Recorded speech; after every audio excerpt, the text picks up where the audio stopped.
Soal apakah PDIP akan berkoalisi dengan Prabowo dalam bentuk konsesi politik seperti menteri.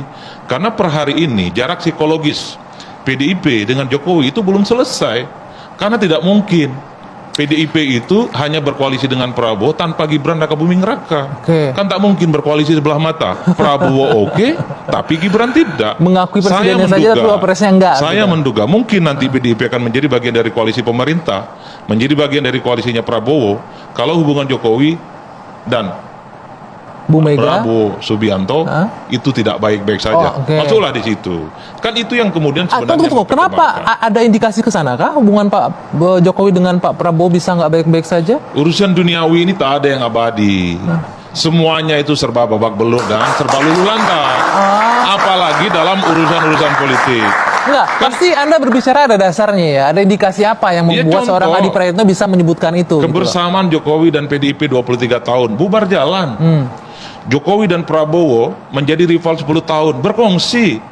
Banyak ketua umum dan elit-elit partai yang berseberangan dengan internal partai. Itu adalah contoh di mana politik itu tidak bisa kita simplifikasi. Sampai mati dia akan terus berkongsi. Oleh karena itu, saya ingin mengatakan bahwa per hari ini, saya tidak terlampau yakin PDIP sekalipun berkoalisi dan mendukung Prabowo akan menjadi koalisi dari pemerintah. Paling yang disepakati adalah soal bagaimana alat-alat kelengkapan dewan di parlemen.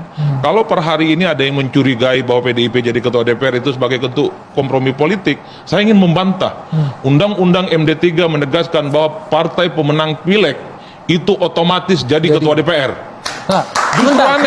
Itu memang benar karena memang sesuai undang-undang. Tapi kan sempat ada nih di awal untuk revisi, isu untuk revisi undang-undang Betul, MD3. cukup sudah revisi karena selera politik itu terjadi 2014 yang lalu. Jangan lagi ada upaya-upaya untuk merevisi undang-undang hanya karena persoalan politik yang berbeda. Kedepan siapapun yang menang Pilpres, sekalipun pemenangnya Pileg itu beda, jangan diubah ini undang-undang MD3. Bahaya. Karena ini yang akan merusak tatanan demokrasi dan tatanan kebangsaan dan keberadaan kita. Politik ya. Saya menduga jangan-jangan di tahun awal memang koalisinya adalah koalisi bentuk parlemen, bukan dulu masuk ke pemerintah.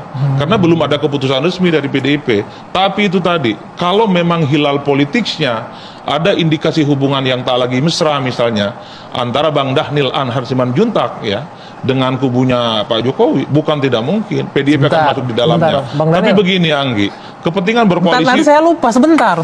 Apakah benar gitu ada indikasi bahwa mulai ada nih keretakan, bisa saja terjadi keretakan antara Pak Prabowo dengan Pak Jokowi gitu loh? Iya, yang jelas sampai dengan hari ini dan insya Allah ke depan Pak Prabowo dan Pak Jokowi itu baik-baik saja, saling mendukung, saling menyokong. Dan Pak Prabowo adalah tipologi pemimpin, politisi, ya, negarawan yang menjaga baik hubungan dengan siapapun. Artinya beliau tidak ingin berkonflik secara personal dengan apalagi ini pemimpin bangsa dan mantan pemimpin bangsa. Pun demikian kan sebenarnya dengan Ibu Megawati.